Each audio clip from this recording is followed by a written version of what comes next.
वो भले ही गरीब थी, फिर भी वो लोगों की मदद करने से कभी पीछे नहीं हटती थी। पर सुजाता को लोगों की मदद करते देख उसकी सास जानकी का मुंह बन जाता था। सुजाता, ये सुबह सुबह रोटियां किसे खिलाने ले जा रही है? माँ जी, वो सामने नीम के पेड़ के नीचे कल रात से एक बीमार बूढ़ी अम्मा भूखी बैठी हुई है। उनसे चला भी नहीं जा रहा, तो उन्हें 2 रोटी खिलाकर ये बुखार की गोली दे रही थी। रोटी और दवाई तो तू देकर आ जा, पर इन सब का तुझे कोई फल नहीं मिलने वाला। हम कल भी गरीब थे, आज भी गरीब हैं और कल भी गरीब ही रहेंगे। बल्कि तू ऐसे रोटियां बनाकर दूसरों को खिलाकर अपने घर में ही अनाज कम कर रही है। तू तो ऐसे करती है जैसे तू बहुत लखपति हो। ये तो वो कहावत हो गई, घर में नहीं है दाने, अम्मा चली भुनाने। माँ जी, मैं व्यर्थ का दिखावा नहीं करती हूँ। मैंने रूखी सूखी रोटी बनाई है, वही अम्मा को दे रही हूँ। कोई पूरी पकवान नहीं बनाए। अक्सर इस सुजाता का मन अपनी सास के तानों के कारण बहुत खराब रहता था। सुजाता का पति मोहन गांव के सेठों के खेतों पर नौकरी करता था, जिसके उसे बहुत कम पैसे मिलते थे। मेहनत करके दिन भर में सेठ लोग उसे मुश्किल से 50 रुपए या फिर हद से हद 60-70 रुपए तक ही देते थे। महंगाई के जमाने में ये पैसे पूरे नहीं पड़ पाते थे। फिर भी सुजाता के चेहरे पर हमेशा सुकून रहता था, क्योंकि वो भगवान पर बहुत विश्वास रखती थी और सदैव अच्छे कर्म करती थी। वो कभी किसी का बुरा नहीं सोचती थी।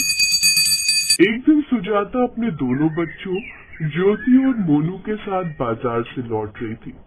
तभी सड़क के किनारे एक बूढ़ा आदमी टमाटर से भरी बैलगाड़ी लेकर जा रहा था। अचानक उसका बैलेंस बिगड़ा और टमाटर की भरी हुई गाड़ी पलट गई। उस समय सड़क पर कोई भी नहीं था। हे भगवान, ये क्या हो गया?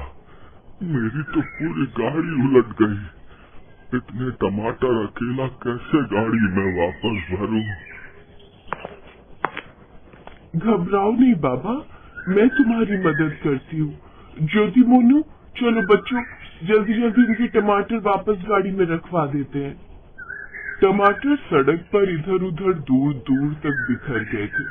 सुजाता ने अपने बच्चों के साथ मिलकर उस बूढ़े आदमी के सारे टमाटर बटोर कर जल्दी जल्दी गाड़ी में वापस भरवा दिए। बहुत बहुत धन्यवाद बेटी, तुमने तो सारे टमाटर गाड़ी में वापस भरवा दिए।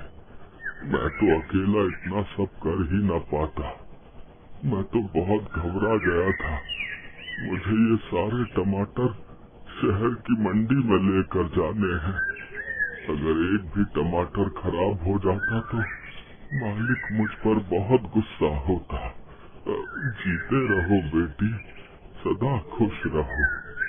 आपने आशीर्वाद दिया, मुझे बहुत खुशी है बाबा। अच्छा, हम चलते हैं, आप भी आराम से जाना। हाँ, रुको बिटिया, तुम्हारे पास ये थैला है ना? लाओ, जरा थैला मुझे दो। सुजाता थैला बूढ़े आदमी को दे देती है। वो बूढ़ा आदमी थैले में टमाटर भरकर सुजाता को दे देता है। बेटी, ये टमाटर तुम्हारे लिए। पर बाबा, आपके टमाटर कम हो जाएंगे। कोई बात नहीं बेटी, जितने टमाटर कम होंगे उतने पैसे मैं अपनी कमाई से कम करवा दूंगा। तुमने जो मेरे लिए किया है, उसके बदले एक पिता की तरफ से अपनी बेटी को उपहार में ये टमाटर है। ज्यादा नहीं तो इतना तो मैं कर ही सकता हूँ ना बेटी। धन्यवाद बाबा। सुजाता टमाटर से भरा थैला लेकर बच्चों के साथ घर आ जाती। अरे सुजाता, इतने सारे टमाटर ये तुम कहाँ से खरीद लाई?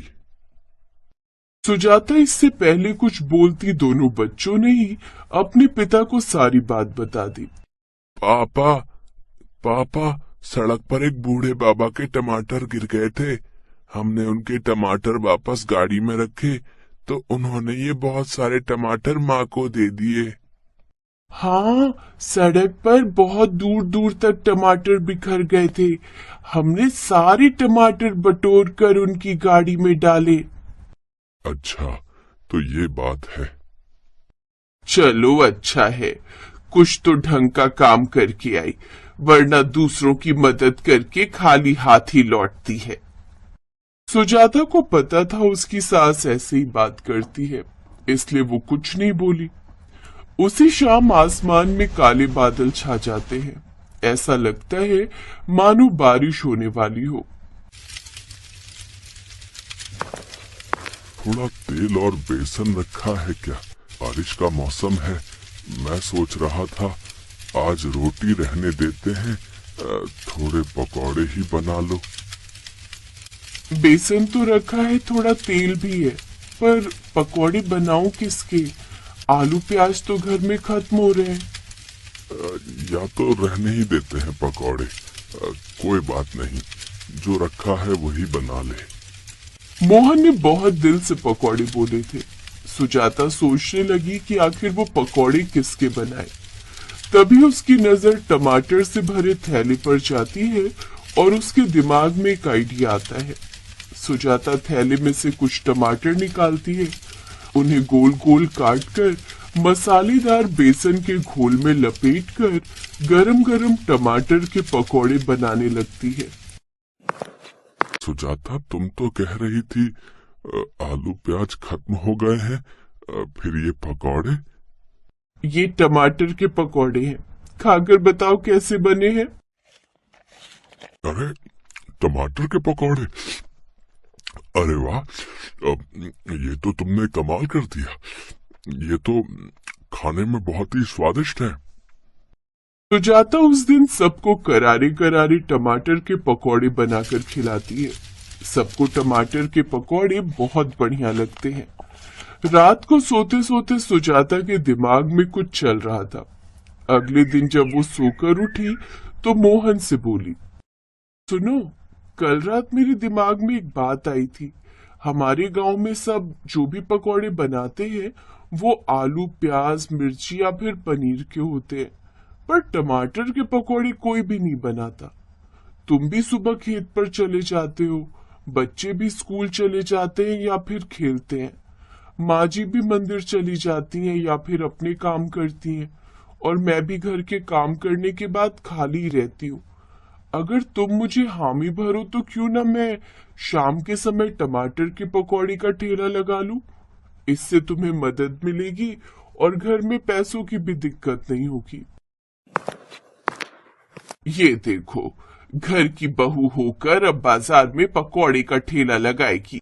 माँ जी, गांव की सभी औरतें कुछ न कुछ काम करने के लिए जाती हैं, और फिर मैं तो ये अपना खुद का काम कर रही हूँ।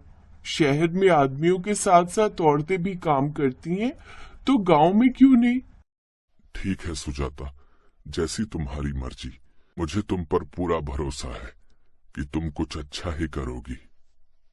सुजाता की सास का मुंह बन जाता है, पर उसका पति उसका साथ देता है और अपनी मेहनत और मोहन के सपोर्ट से वो गांव में टमाटर के पकौड़ों का ठेला लगाने लगती है। शुरू शुरू में गांव में सबने बहुत बातें बनाई, पर जब टमाटर के पकौड़े खाकर देखे तो सबकी बोलती बंद हो गई। ये तो मोहन की बीवी है ना, जिसने टमाटर के पकौड़ों का ठेला लगाया है? हाँ, लगता है नया काम शुरू किया है। सबको काम करने की पड़ी है। देख तो सही, पकौड़े कैसे बना रही है। देखें तो सही कि पकौड़े बना कैसे रही है। आओ जरा। अरे सुजाता भाभी, लगता है नया काम शुरू किया है, हैं? जरा एक दो पकौड़े खिलाकर दिखाना। सुजाता जानती थी ये गांव के वही लोग हैं जो बातें बनाते हैं, तो सुजाता ने भी समझदारी से काम लिया। भैया, पकौड़ों की प्लेट 20 रुपए की है, मैं ऐसे चखने को नहीं दे सकती, आपने खाने हैं तो पैसे दे दो। सुजाता जानती थी ये गांव के वही लोग हैं जो मुफ्त का खाने वाले हैं और उसको बिना पैसे दिए ही खाकर चलते बनेंगे, पर सुजाता ने उन्हें ढील नहीं दी और पैसों के बदले ही पकौड़े दिए। सुजाता टमाटर के पकौड़े बहुत ही स्वादिष्ट बनाती थी। ये बात सभी गांव वाले जानते थे। धीरे धीरे सुजाता के ठेले पर ग्राहकों की भीड़ लगने लगी। सुजाता के पास आज जो भी था वो सब उसके अच्छे कर्मों का फल था, जो उसे ईश्वर से प्राप्त हुआ था।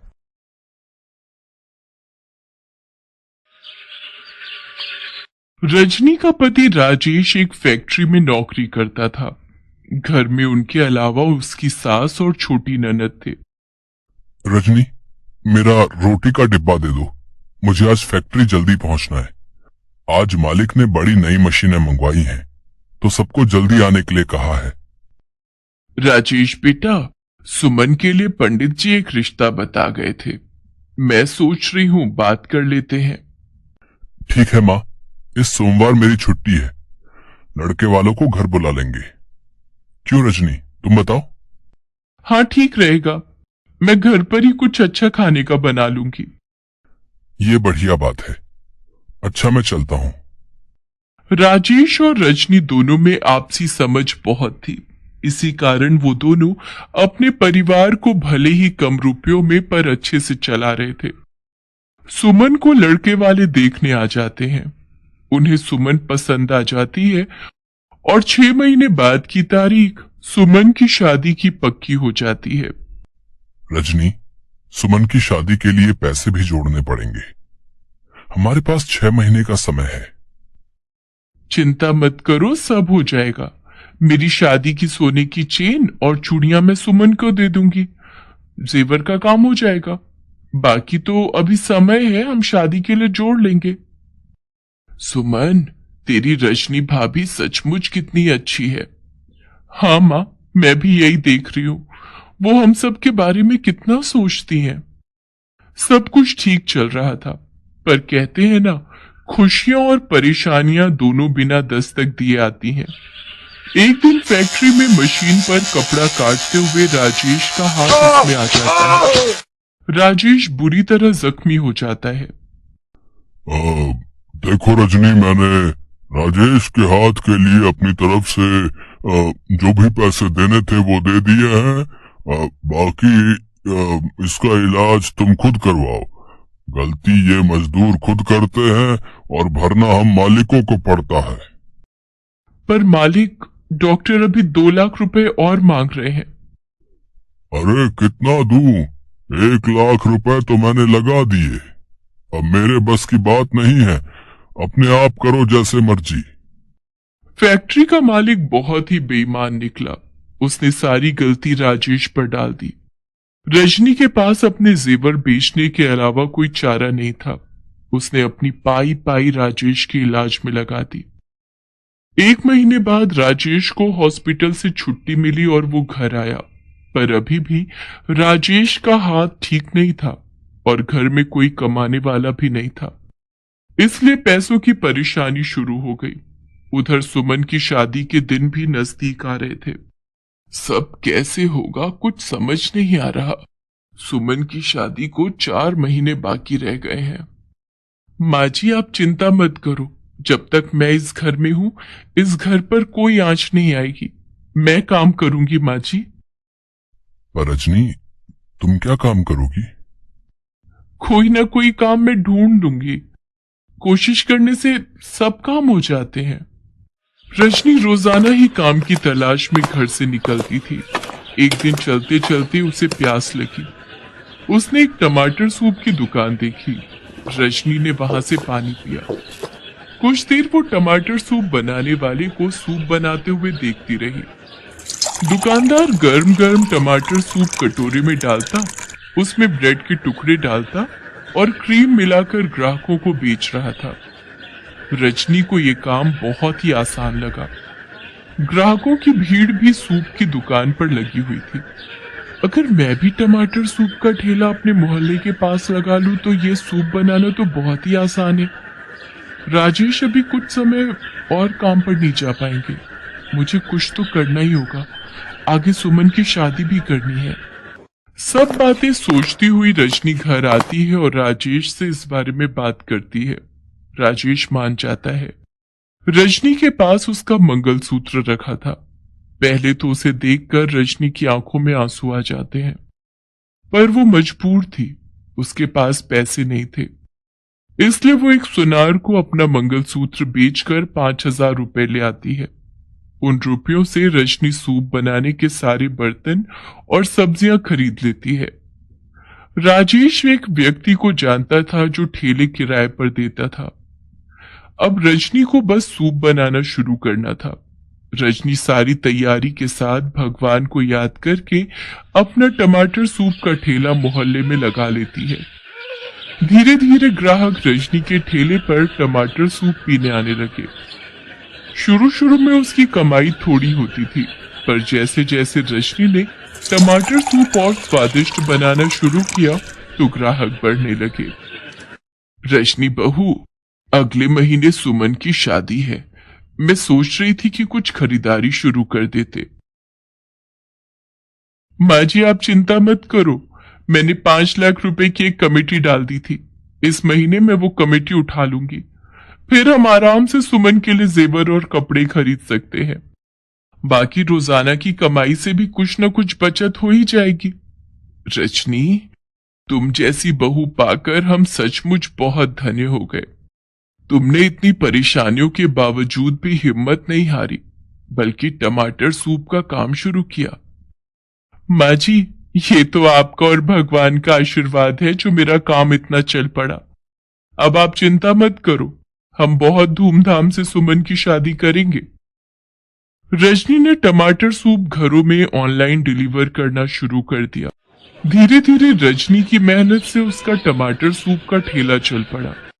राजेश की तबीयत में सुधार था, वो भी रजनी की मदद करता था और फिर दोनों ने मिलकर अपना सूप का काम और बढ़ा लिया और पैसे जोड़कर सुमन की शादी भी धूमधाम से कर दी।